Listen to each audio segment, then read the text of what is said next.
tushala bwashi Yesu wakuyambaka tweli na musambi wa nyele wapapa tikitipasa ngitabaku Yesu Papa Fortune Tumba Aigle Papa Likunzi RTVH wewe ni ikala muchanda Tanzania Alléluia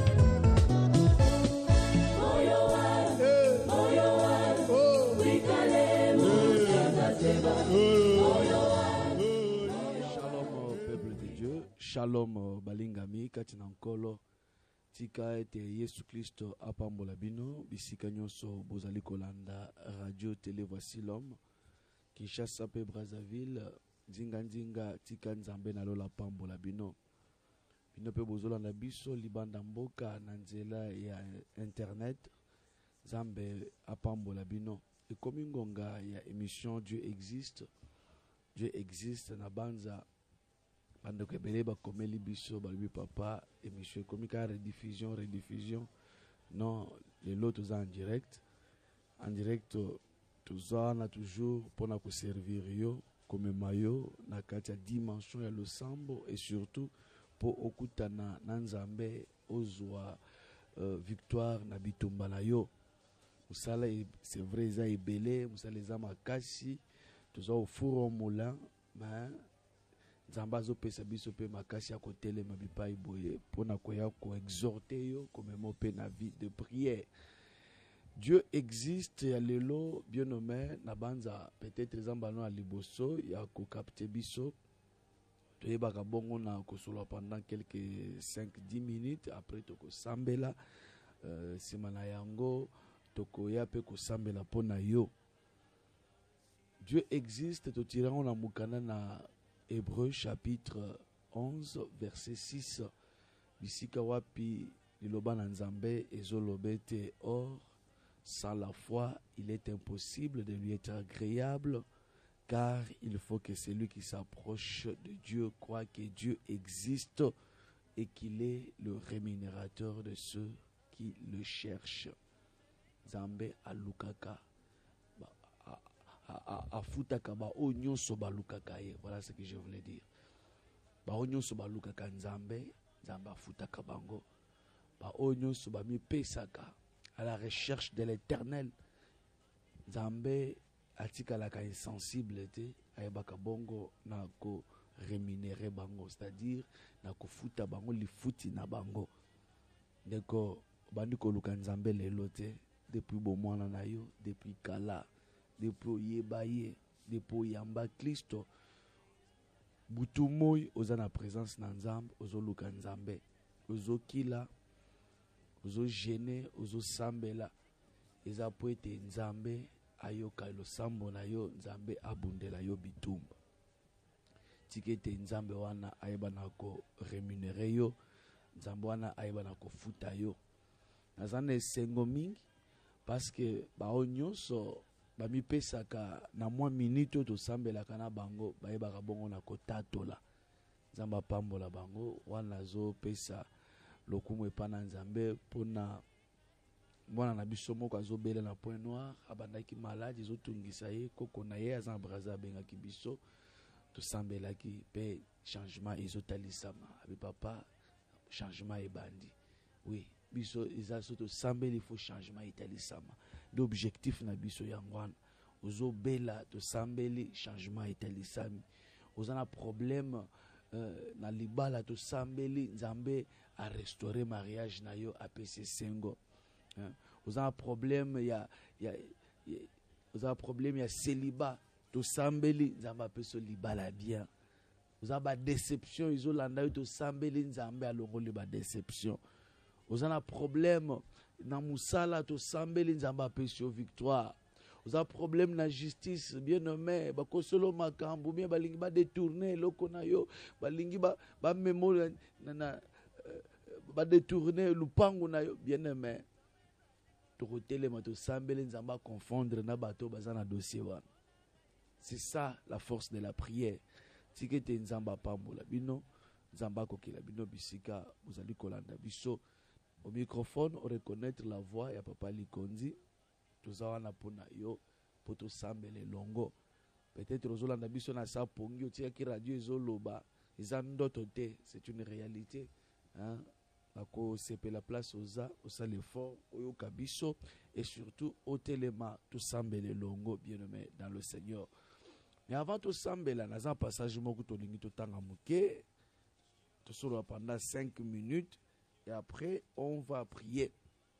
Tozana Exode chapitre 14 tokobanda na verset 13 hein? Exode 14 tobanda verset 13 tokitimuke. Bible zoloba Moïse répondit au peuple, ne craignez rien, restez en place et regardez la délivrance que l'Éternel va vous accorder en ce jour. Car les Égyptiens que vous voyez aujourd'hui, vous ne les verrez plus jamais.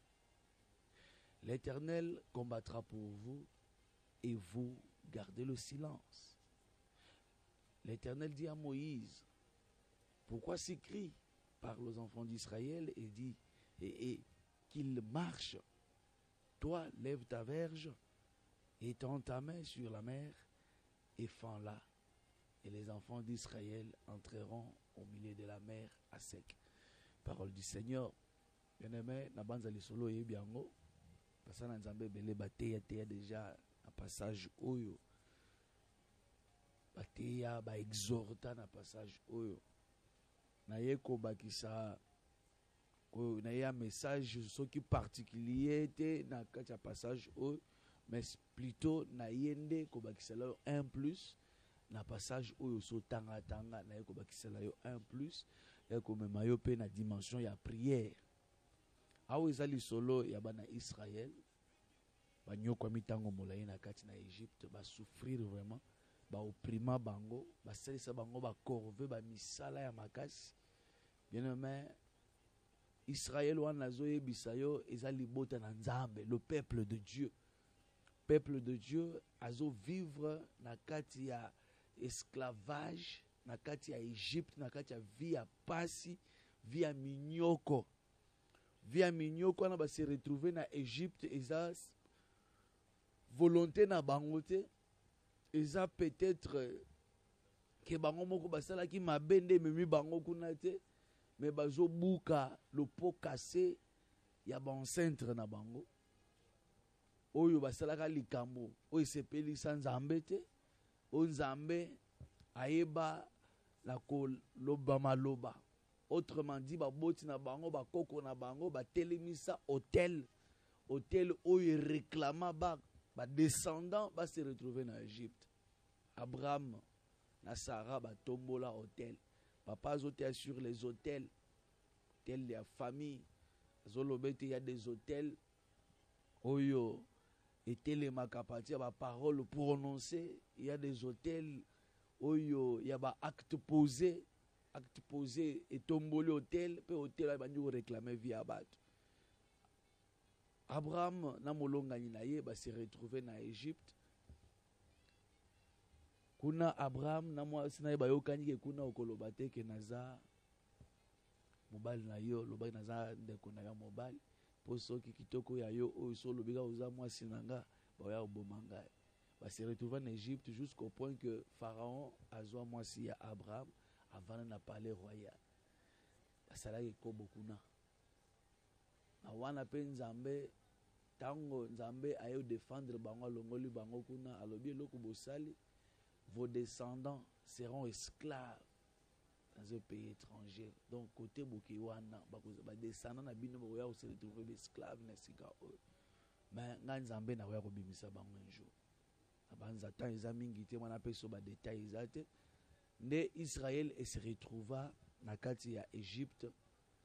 Se retrouva na kati ya Égypte na nzela Joseph bateka Joseph akena se retrouver en Égypte comme premier ministre kuna bande kuna yepe ba Hollandais kuna nde libota nyonso ya Jacob ba se retrouver en Égypte pe bakoma ko vanda na ba pesa bango province mobimba bakoma ko vanda kuna ba bien Goshen nde bisika ba vanda me kuna na Goshen bakoma ko sala misala ko ba esclave ya ba Égyptien bazo tonga ba magasin pour na ba Égyptien ba osala misala makasi au profit ya ba Égyptien.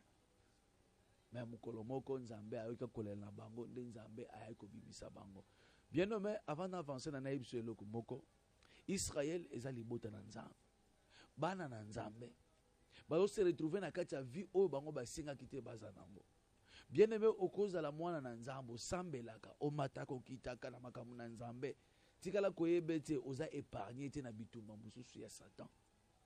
Parce qu'il y a des gens au bakanisa kete lokola zo sambela diable a atike na kimia. Dès na yoka batu mususu balobaka que non la présence de Dieu c'est l'absence totale de Satan. Lukuta. Job bavandi Bible zolobete bana na nzambe basangani na Job. Basangani et Satan vint au milieu d'eux.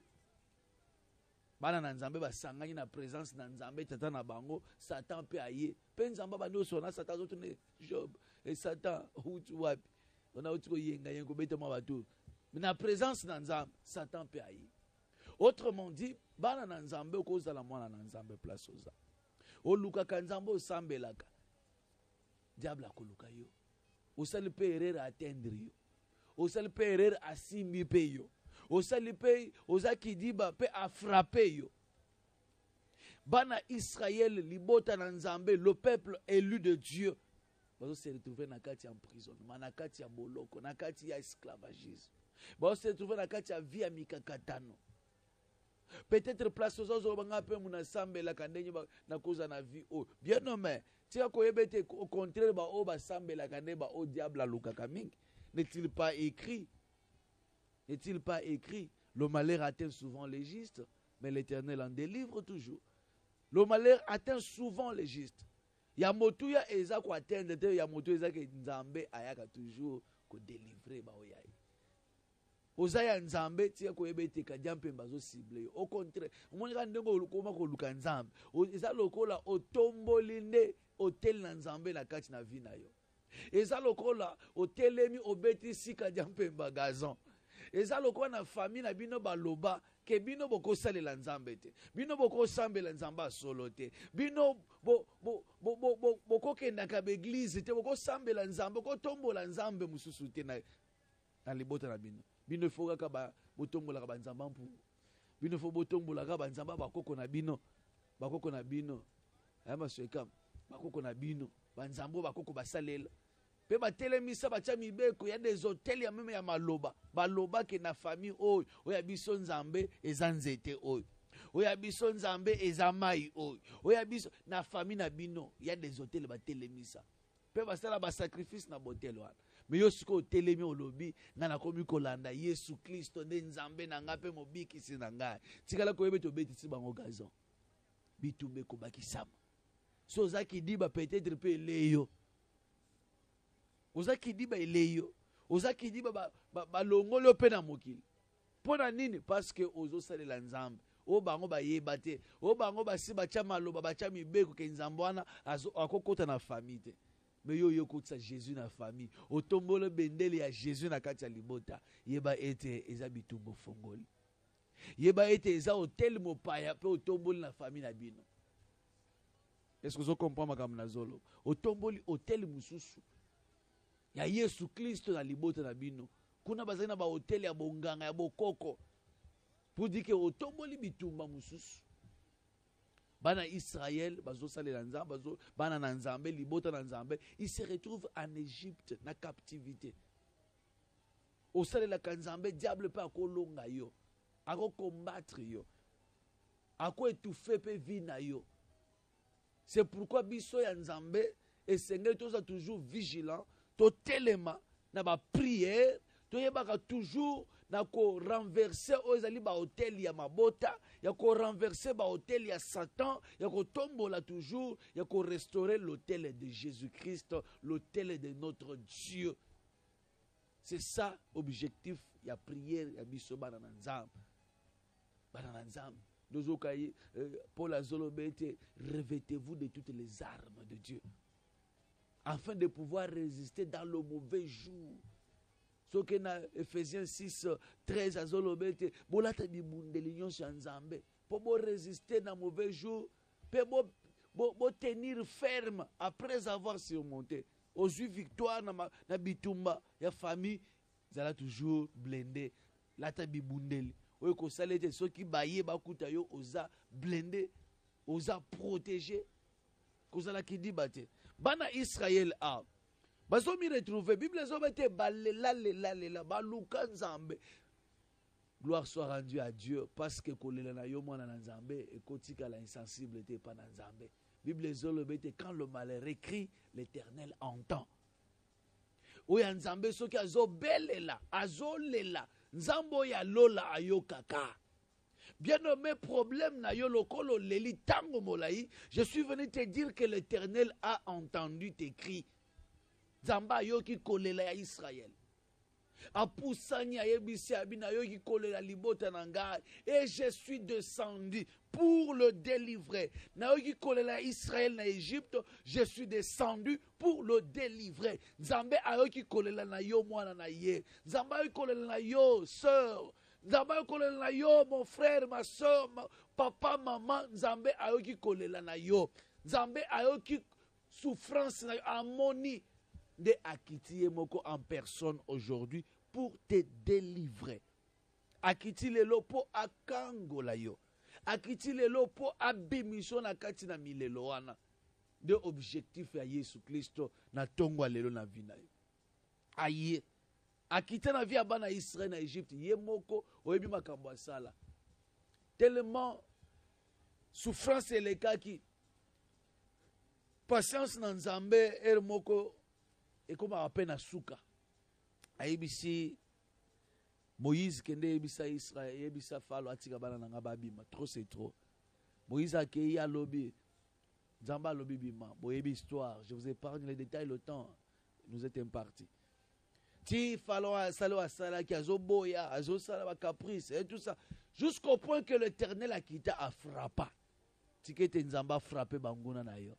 Ba onyo so bazolinga toujours bazala na même mise liko na vie na yo. Ba onyo so balingi bazala na même mise liko na ba faire na yo. Ba onyo so balingi bazala na même mise liko na commerce na yo. Posa na bango eza toujours yo za na vie a kolela, vie a passe. Ba onyo so bazala na même mise sur maternité na yo. Posa na bango elingi bazala oza toujours na kati ya stérilité. Posa na bango eza même libala wana kufa. Nzambe na lola kita frapper bango ba lâcher vie na yo. A qui t'a frappé bango mabota no fongwam, a frappé bango commerce no mata, a frappé bango ete viwana ba imposer yo ya mikakatano et lâché yo. L'Éternel Dieu a entendu tes cris et il est descendu pour te délivrer.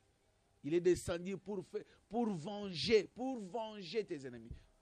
Aye pour venger pas signon sur ba monisa yo. Aye pour venger condamnation nyon soba imposa yo. Éternel Dieu est descendu. Akiti pour venger. Desiko yo bana Israël. Mukolo na tango babima. Bazo se retrouver libanda bazokende na Moïse liboso. Bakomi liboso bakuti obstacle mer rouge. Batela na sima boye armée ya falo ezolanda. Falo na armée na bazoya ndenge nini bakei après avoir semé désolation na mboka siko bakei na mana bakosala biso misala o balandi bango guerre to sala to ke ka to exterminer bango de bana Israël batala sima boy tale ngulupa de kolele bandi bien aimé place ozo bana sambeli na sambeli le quoi sermo ya komela nga papa na ngai na sambeli na komi cassé nano sambeli te ma sœur nano sambeli te faut sambela yesu azo yibisa ba yekoli na ye na Jean 16 tanga Jean 16 mobimba na verset 20 jusqu'à présent vous n'avez pas encore prié. En vérité je vous l'ai dit, vous n'avez pas encore prié. Priez jusqu'à ce que votre joie soit parfaite. Donc, dans nos sambelités, le col a nos réponse na mituna na yote, dans nos sambelités, sambela. Ce qu'on a réponse, ozui longa, ozui réponse na problème na yo, ozui solution na likambo na yo. Donc, kolo bete na sambeli. Le col a stérilité zo rongé yo nan, dans nos sambelités. Le col a maladie zana nan zoto nan, dans nos sambelités. Le col a pauvreté, instabilité, vie à passe et kangio, dans nos sambelités. Il faut prier encore. Bible zolo bana Israël bateli sima bamoni ngulupa babandi kolela. Moïse ni nyosali falata otika biso. Est-ce que na Égypte ba cimetière ezalaki te Moïse oti poto kufa bametane bazwa na kanda na sima après avoir kosalo yo sali na ba magie na yo obomi bana na bango osali ba fléau na mboka kuna na Égypte siko kanda nyonso na bango ana okita likona biso Moïse osali bopo na nini bazolela bakri Zamba yoki. Que quand le malheureux crie, l'Éternel entend et il le délivre de toutes ses détresses. Si tu es Zamba yoka kolela na yo, Zamba na délivré yo na ba problème nyonso ezorongé yo. A délivré na ba détresse na yo nyonso. Zamba na kango la vie na yo. Zamba na peso est longue. Bible ezolo bande passage totangi na verset 13. Moïse répondit au peuple, ne craignez rien. Bobanga te, bobange eloko moko te, restez en place.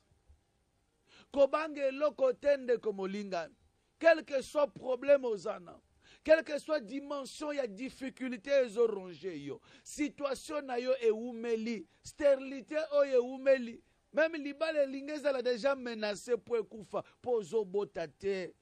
Maladie eumeli. Peut-être mon ganga salo bete maladie ebiki sakate yo kokufa nango. Ne kolele na yo ebandi. Nzamba tininga na yebisa yo. Ne craignez rien. Restez en place. C'est-à-dire, tikala toujours na position na yo. Obanda ko bonde la ko lembate. Koba ko sambela. Restez en place. Au pesa kanzambe confiance. Bien aimé ko lembate. Koba lisu matisa dose ya confiance. Sans la foi, il est impossible de lui être agréable. Il faut que celui qui s'approche de Dieu croie que Dieu existe. Bien-aimé Nzamba Zalaka. Papa Nanga François Moutombo Dieu n'est pas un homme. Azamotote Yamaina Makila. Nzambe soka telemi pour défendre yo. Peut-être place aux hommes la solution exacte. Nzambe soka quitte à sa solution. Peut-être place baboti na ba pesa yo solution te. Notre Dieu est capable de te donner la solution. Bisika baboti na ba kokate nzamba okoka. Bisika mobali no azoko kate nzambe fo akoka. Bisika ba para na yo ba kokite nzambe na lola azokoka. Place aux a bloqué nzamba azo pesa solution. Ne craignez rien. Restez en place. Et regardez la délivrance que l'Éternel va vous accorder en ce jour. Alléluia. Botika la bozomo na ndenge nzamba zo kangola. Lelo nzamba zo pesa guérison na motomoko a umeli tamula ina malade. Motomoko a umeli tango mula ina stérilité, na ba déception, na vie ya mikakatano, vie instabilité. Tongwa lelo nzamba pesa yo délivrance. Que l'Éternel Dieu t'accorde la délivrance ce matin. Les Égyptiens que vous voyez, bien aimé comme il y a un temps pour toutes choses sous les cieux. Il y a un temps pour pleurer, il y a aussi un temps pour rire. Il y a un temps pour se lamenter, il y a un temps pour danser. Tikete, et comme moment ya danse pour na yo, et comme période ya sengo pour na vie na yo, et comme période ya danse, et comme moment ya sengo. Au côté na kati ya chapitre ya sika ya vie na yo 2022 miracle côté na vie na yo bana Israël ba mona kaka Moïse a gardé silence et l'Éternel combattra pour vous. Gardez silence. Gardez silence. Bozo mona délivrance en ezani Nzambe azo combattre pour na bino. Balobite que l'Éternel combattra avec vous, non, pour vous. Don ngambu na bino azo bunda na ngambu na bino. C'est-à-dire que biso na Nzambe tozo kota ko commencer maboko te ozo telema ozo bunda avec Dieu. Nzambe na lo tozo bunda na elongo pe tozo kota na kati ya victoire. Parle aux enfants d'Israël qu'ils marchent. Batikala ba croiser maboko te basala par na bango yo sala par na yo Nzamba ko sala oyaye kotikala bien aimé otikali mobile telemi olobi na suki nanga te sala par na yo Nzamba sala oyaye oya yo par eza ko tombola mongongo koganga, kofongola mongo, koloba, ko prier. Oya yo padre sengelo sala yangwana. Et le reste nzambe moko ayimine na osala. Bible zolobe te tango Moïse atombola lingenda na ye, abeta likona mai. Oh, quel miracle! Quel miracle! Alléluia! Mai panzana et fongwama. Bien aimé, pour la première fois, bazo mon aquarium naturel. Bazo katisa à sec, nzele fongwama na mai. Otali koto ya aquarium a munene. Osimbi bo mai, vitre te me mai, koto mai, nzela na katikati, mai etelema. Le Dieu de miracle. Zambaza montoté, l'Éternel, notre Dieu n'est pas un homme. L'Éternel n'est pas un homme. Soka telemia kango la sala miracle me banguna no bakotika la nasoni. Na eko yebisa moto moko lelo ke nzamba sala lelo likambo moko eko lekela même entendement ya banguna na yo. Nzambe na lola telema défendre cause na yo, a frapper banguna na yo. Bien-aimé, semaine nous semaine ya délivrance. Eza semaine ya vengeance de l'Éternel contre tes ennemis. Bible zolobete mukolo andeza mukolo nzamba vanjaka ba na Israël. Nzamba vanjaka ba Égyptien ba kufa na mai. Tango bakati si ba Moïse abeta lingeni mai ezipika bango ba kufa armée pour la donc mukolo ande mukolo arsenal ba élite nyonso ya Égypte ba kufa. Désolation à Égypte. Peut-être que Moukolo Égypte a quoi yakambala moko alonga grande puissance. Moukolo ango. Armée na ye nyonso ezinda na mai. Bien aimé tikete lelo ezala mokolo wapi nzamba zo confondre banguna na yo. Ba o nyonso ba lelisaka yo wana. Lelo ezala mokolo suka pona bango. Lelo ezala mokolo nzambe a confondre bango, a détruire même bibundeli na bango. Baza soit mesure ya kolanda yo te. Telema likolo to sambele, telema likolo place oza. Telema likolo ngonge sekei. Tu banaki na moi léger retard. Telema likolo. Eza pour sa place oza déjà oyebisa nzambe na tondi yo. Merci éternel Dieu parce que ozo bunda po na ngai. Ozo bunda na ngambu na ngai. Parce que ozo pesa ngai elonga likona banguna na ngai. Parce que oyoki mongongo na ngai. Bible zolobete quand le malheureux crie, l'Éternel entend et il le délivre de toutes ses détresses.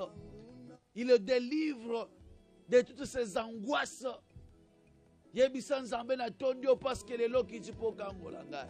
To sambe na kombo na Jésus. Atilemi ngambo na ngambo. Bakoluka sebo moi na ngai. Bamoni ete libambo lekomi pembeni. Bayoki ete nzambe alingi kosala. Bayebi ete tokomi ntango apokwa.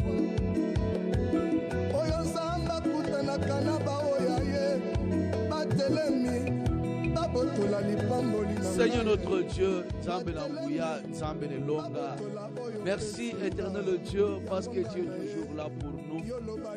Tu es là et tu exauces nos prières, tu écoutes nos cris Seigneur et tu descends pour nous délivrer.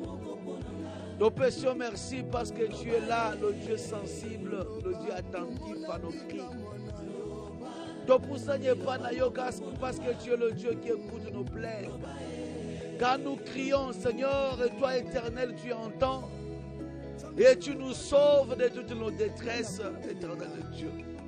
Merci parce que les lots qui tu proclament la gare, les lots qui tu proclament la vie à des frères, des soeurs, les lots qui tu proclament la vie à papa et maman, vie à bananaye, Yamoteko Peso, merci. Sois béni, éternel Dieu. Sois magnifié, toi, le roi des gloires. Le Kumukembo et Zonge Panayo et le Shaddai, le Dieu Tout-Puissant. Merci, Seigneur.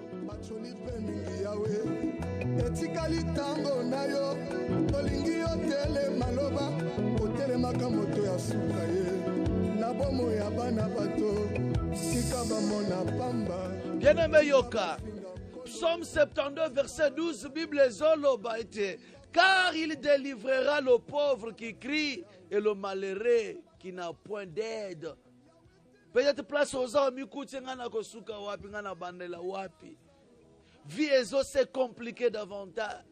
Blocage et paille, sécheresse, instabilité, déception. Bien-aimé au souki, voire même kadjampe makomi ko souffle na lito yo misala ta mabe. Komisa la mabete. L'Éternel Dieu entend. Ayokaka. Bible il délivre le pauvre qui crie. Et pas n'importe quel pauvre, le pauvre qui crie. Vous avez un problème au vent de croiser ma bouche aux autres. Il faut faire un mouvement. Bible les hommes là-bas, Israël, il va marcher. Nan Zambé n'a pas la miracle, mais bango basa la part na bango. Ta part, il faut crier, il faut faire un mouvement, il faut faire ta part et l'Éternel Dieu fera la sienne. Par na yo izanini yakubele la Nzambe. L'Éternel délivrera le pauvre qui crie. Nzamba ko délivrer muto azana ba problème mais atika na ba problème kaka vandité mais oyo azobele la ye. De oyo Nzamba qui t'a pas délivré. Tu as des problèmes, bele la Nzamba. Tu as des difficultés, bele la Yesu Christo. Ako kita pa ko salelo ya minene. Quiconque invoquera le nom de Jésus sera sauvé. Tu veux être sauvé, il faut invoquer le nom du Seigneur. Nous avons posé sa place aux invoquer éternel Dieu. Au crier, au ébissé Nzambe, talalikambo nangai. Éternel Dieu, défends ma cause. Éternel Dieu, délivre-moi na maladie. Délivre-moi na problème. Délivre-moi na instabilité, na blocage, na sécheresse. Délivre-moi na vie ya mikakatano. Délivre-moi na vie ya médiocrité. Délivre-moi na vie ya makamu makashu etelemelingai. Financièrement, limitation financière etelemi. Délivrez-moi l'esprit de mort résola nanga na kati na libota. Délivrez-moi na maladie ezali ko ronger famille nanga. Délivrez-moi na stérilité oyo. Délivrez-moi na ba déception oyo. Yebisa Nzambe bien-aimé, crie à l'Éternel. Yebisa ye problème na yo to sambeli na kombo la Jésus-Christ. Oh Dieu tout-puissant. Tu es le Dieu qui délivre celui qui crie. Yahweh, en ce jour, en cette nuit, ce matin, nous sommes venus devant de toi. Yahweh, nous crions vers toi, nous crions vers le trône de la grâce. Tobele lion kolona bobo, toza kobele la yobo qui n'a le sambo la base. Toi qui écoutes la prière, tout le monde viendra vers toi. Nous sommes venus devant de toi, toi qui exauces nos prières, nos supplications. Yahweh yokabolele abana na yo. Yahweh qui t'a au Kangola. Yahweh qui t'a au délivré. Yahweh qui t'a au changé vie à Batou. Yahweh qui t'a au Kangola bomo inanga. Qui t'a Seigneur notre Dieu restauré misala nanga. Yahweh qui t'a restauré. Yahweh ba misala nanga. Ba démarche nanga. Kono na belelio. Yaka o défendre cause nanga. Bien-aimé Belela Nzambe. Ozana problème et kangami na justice. Bien-aimé Nzambe na lola kita a défendre cause na yo. Akita akango la yo. Akita pesa yo victoire na tongo lelo. Nzamba pesa ke longa. Yahweh akita pesa yo elonga. Nzambe na lola kita restaurer santé na yo. Maladie tika yo. Akita restaurer misala na yo. A restaurer ma commerce na yo. Mimbongo na yo. Nzambe na lola kita sala. Nzamba kita défendre cause na yo. Miracle kota na tongo lelo. Changement et kota na vie na yo. Alléluia.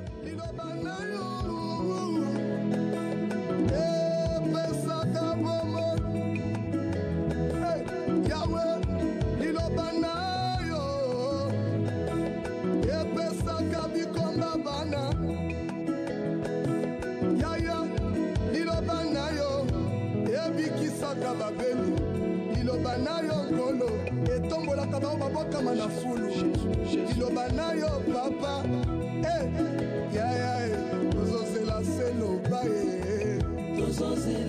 Yahweh, Simbelanga Motema,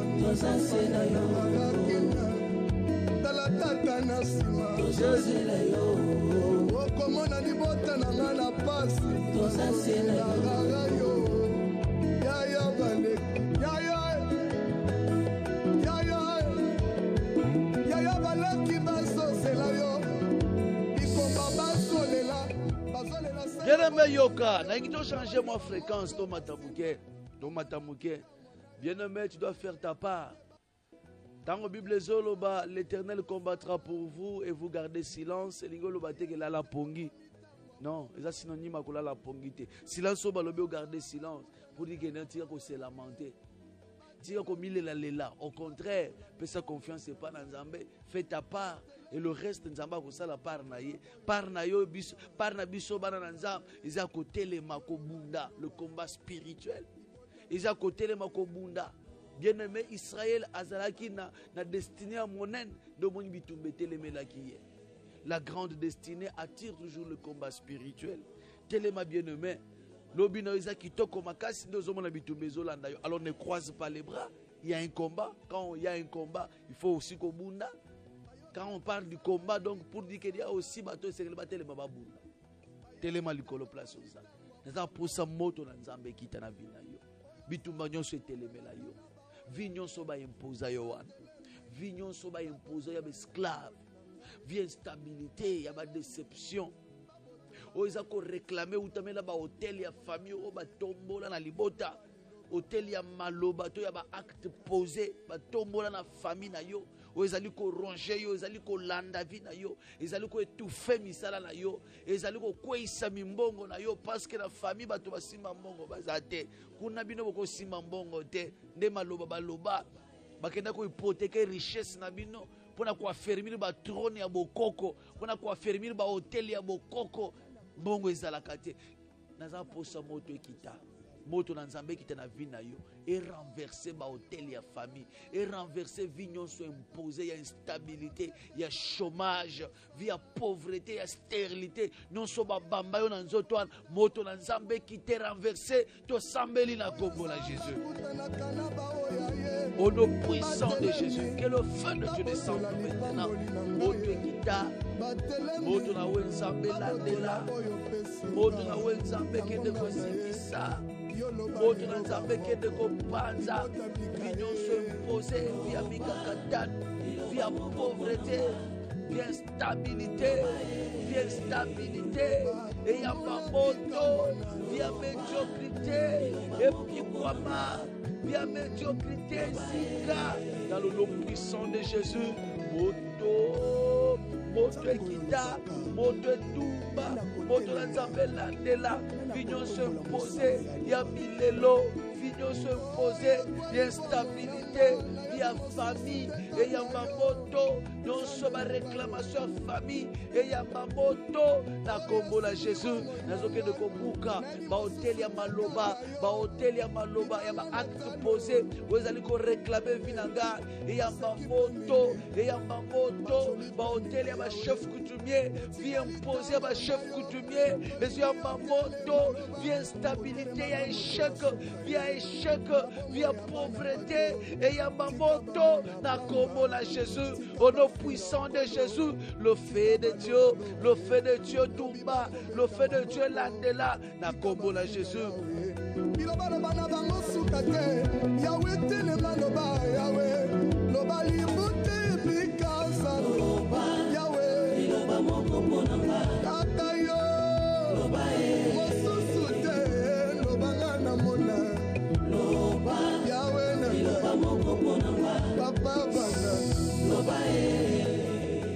Bien-aimé Yoka, la Bible me dit que l'Éternel est ton Dieu.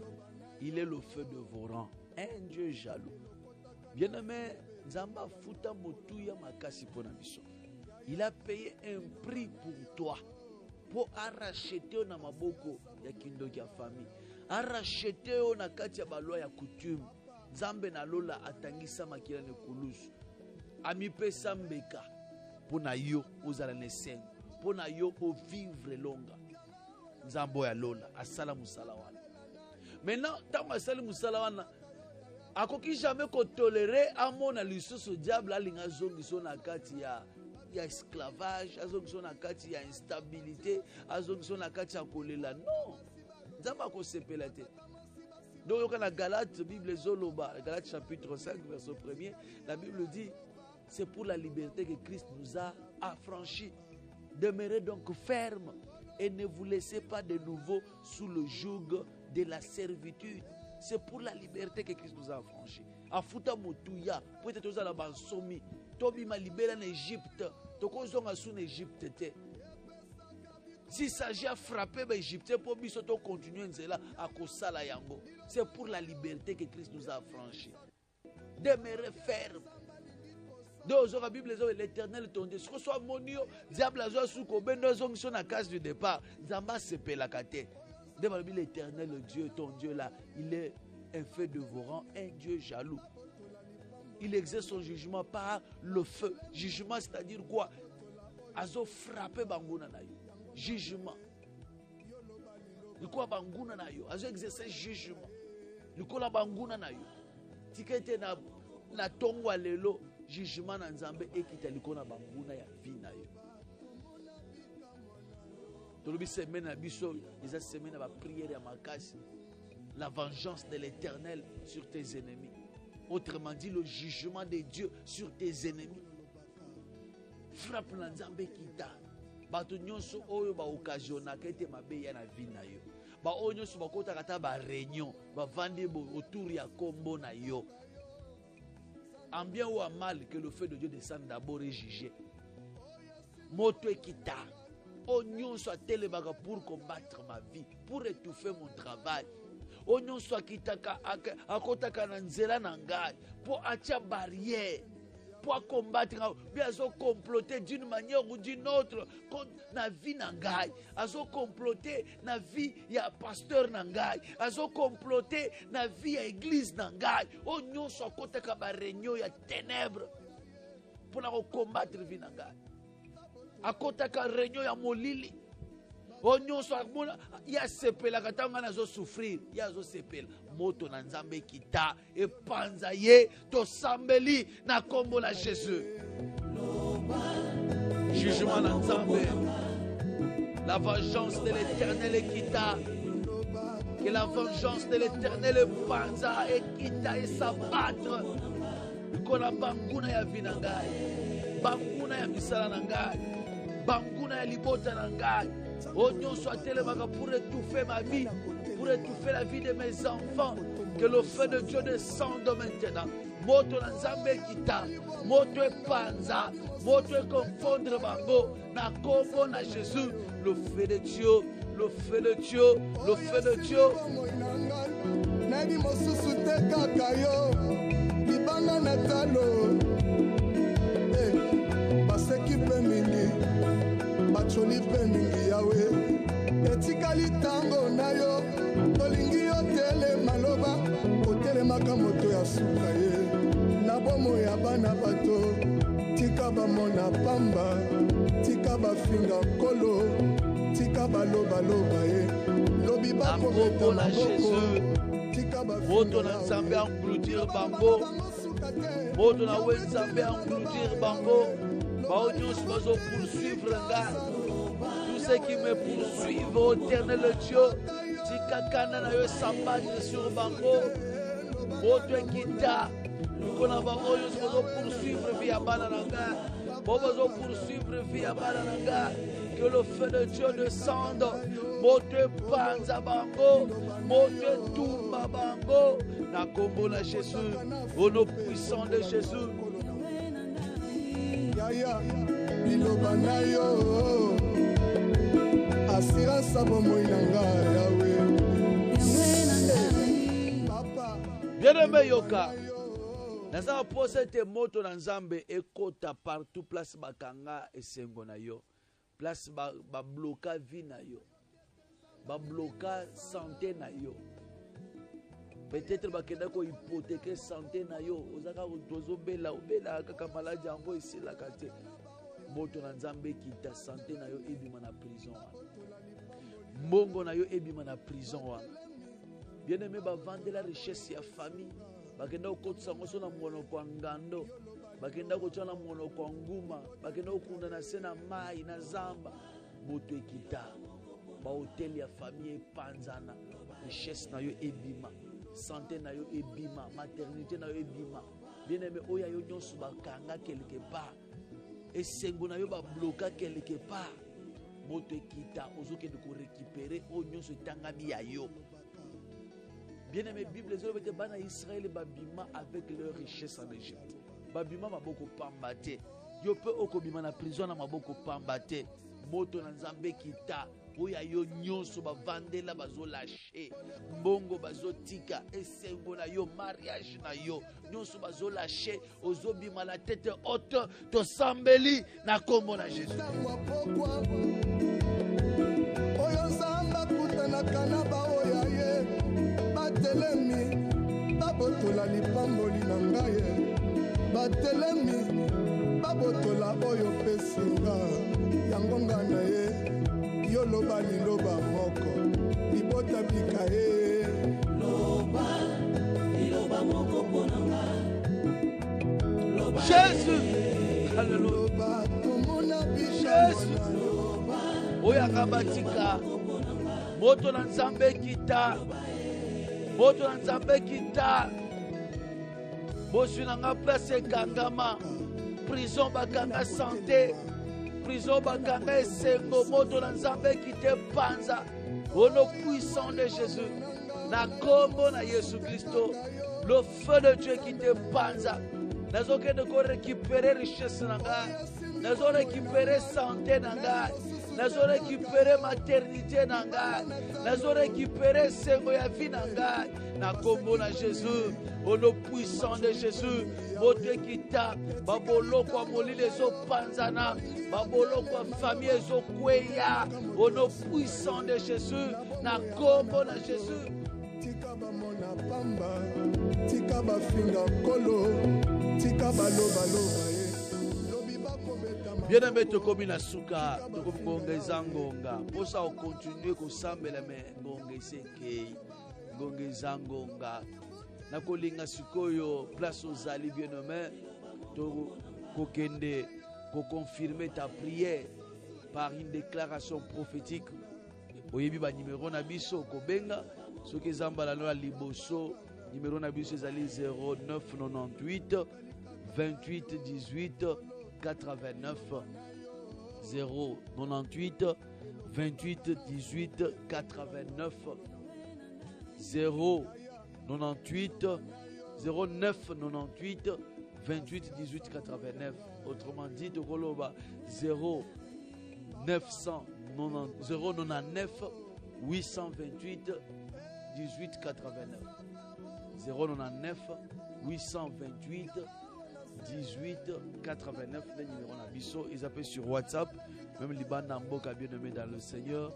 Même Liban Namboka oko benga biso toko sambela pona yo Nzamba pambola yo Nzamba kokela yo place ozolanda biso Nzamba kokela yo bien-aimé Nzambe aibala ko kangola yo a restaurer santé na yo tozoko bana ba prier na biso na Kalembelembe 72 maombi ezoko baneti lelo maombi eza de 10h à 19h tozo sambela pe Nzamba zo sala bien-aimé okoya to sambeli Nzambe baluka kaye faut qu'on demeure tant que na présence na Nzambe et Nzambe na rokita a okangola parce que Bible zolobete l'Éternel entend les cris de celui qui crie. Il entend les cris, il y a malheureux oazo belela. Quand le malheureux crie, l'Éternel entend et il le délivre de toutes ses détresses. Ce qui était Nzamba délivré yo bien-aimé dans le Seigneur. Tolobi 099 828 18 89. Avant de libérer une tension à Souka Benga, de clôturer prière. Allô? Allô? Mbote, comment on a beigné? Maman, oui, maman, toujours caillou.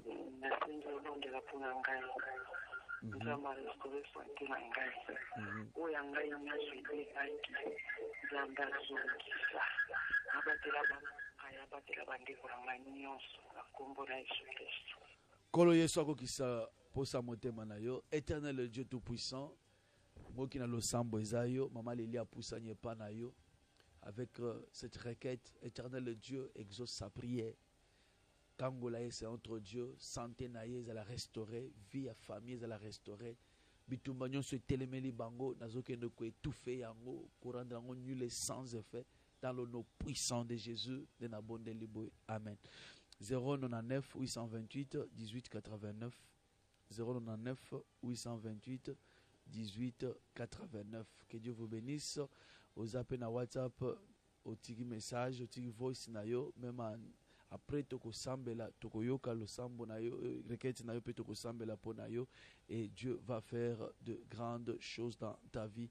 Nzamba pambola bino, nzamba kokela yo nazomona mama Hélène depuis Braza na banza mwana wana nzamba azobikisa ye déjà elongo eza na ngambo na biso. Allô?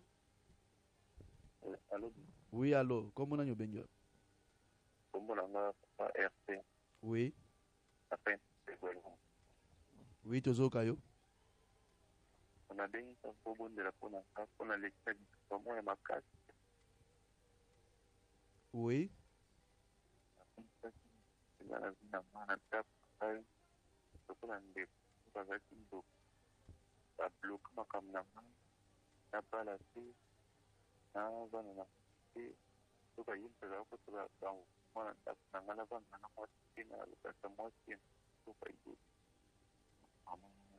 Tosambe.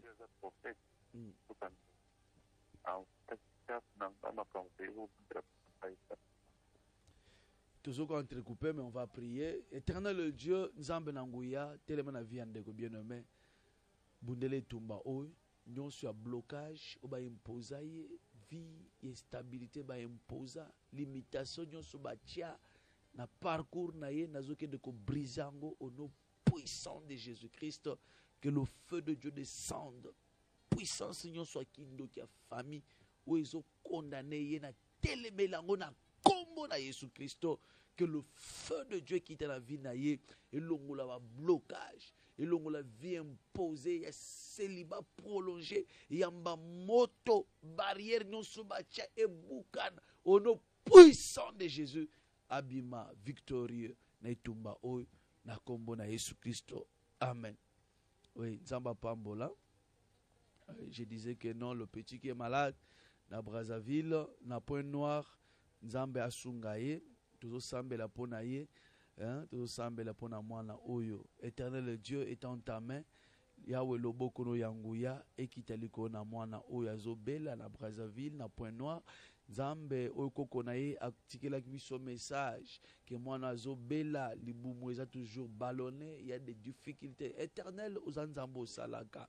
Bible zolobete na mapipi na yo nde tozwa lobiko étant ta main Seigneur notre Dieu na confiance au bapesi biso tika guérison na yo ya bonzambe na yo ekota na libumu mwana oyo memba minganga baza la surprise na miracle ezosalema na nzoto ya mwana oyo na bebisi nyonso ya molili esprit de mort je te chasse au nom puissant de Jésus. Je te chasse, toi, esprit de mort, na vie à moi, na o, ya petit-fils, ya maman Hélène, moto qui te panza, na benga nyungu ya nyonso amona ténèbres, nyonso ba poursuite, ya ba réclamation, et ça la nuit les sans effet, dans le nom puissant de Jésus, de te bondeli boy.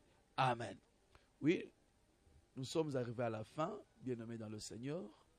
Que Dieu vous bénisse. Vous nous avez capté en cours. Tika message na yo na numéro 09 98 28 18 89 099 828 18 89 ceux qui ont tiki message même voice na yo nous allons prier pour vous même après quel que soit problème au kozanango au kobenga biso nous allons t'orienter mais à motu eza que nous avons ma prière à makasi tozanango na semaine o ezokende ti dimanche eza que non Nzambe na lola akita a venger vinayo donc a venger vengeance naye et s'abattre sur banguna nayo la vengeance de l'Éternel sur tes ennemis la vengeance de Dieu sur les ennemis de ses enfants les ennemis de l'enfant yabana na nzambe la vengeance de Dieu le colonna ba ennemi ya vinayo bien aimé ba ennemi nayo tikala ko yebete d'office ba komi ba ennemi ya nzambe. Et l'Éternel, ton Dieu, il est le feu dévorant, un Dieu jaloux. Jalousie, na yeso qui est matin, zamba frappaka. Akitsa bango ba grêle, ba moto, ba banga moto ou talikole panza bango. Et c'est là dans le nom puissant de Jésus. To komi na souka, place aux assemblées là, télémé l'esprit des morts, totelemela vi nyonso mabe nyonso ya limitation d'âge, ya surprise désagréable, ezala nuit les sans effet, tosambe na kombo na Jésus. Éternel Dieu tout-puissant, nzambe na nguya nyonso, totelemeli nyonso ya kufa esprit des morts na forme na nyonso, nyonso ya batake ya monguna, ba visitation nocturne, nyonso diable ko poussa na kanango, totelemela ngo au nom puissant de Jésus. Toi esprit impur, toi messager de la mort, je te chasse au nom puissant de Jésus. Toi esprit de stérilité na benganio, toi esprit de mort na benganio, toi pauvreté, je te chasse dans la vie de mon frère, dans la vie de ma soeur. Kanabisaka na yo bima kende musika au nom puissant de Jésus. Na pamboli bango ba vivre longa na nzambe ba kende de succès en succès, de victoire en victoire, et c'est là au nom puissant de Jésus ne te bonde liboy. Amen. Kola pambola bino tokomi na suka na réalisation to sungama ki na ndeko David Maswekama nzamba pambola ye pona lelo bien-aimé tozo sukelao na microphone ezaki wa bino papa Jean-Pierre Moussese otobengaka papa Likonzi, hein, toujours fidèle au poste pour vous servir pona lelo to sukelao nzambe na lola apambola bino soki ya mizongelité tokutani prochainement. Ciao.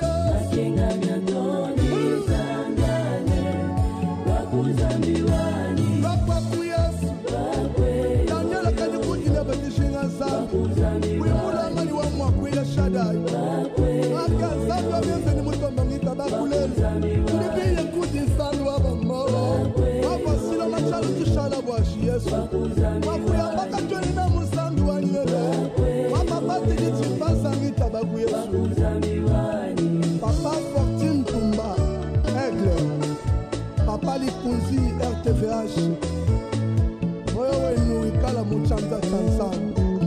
Alléluia.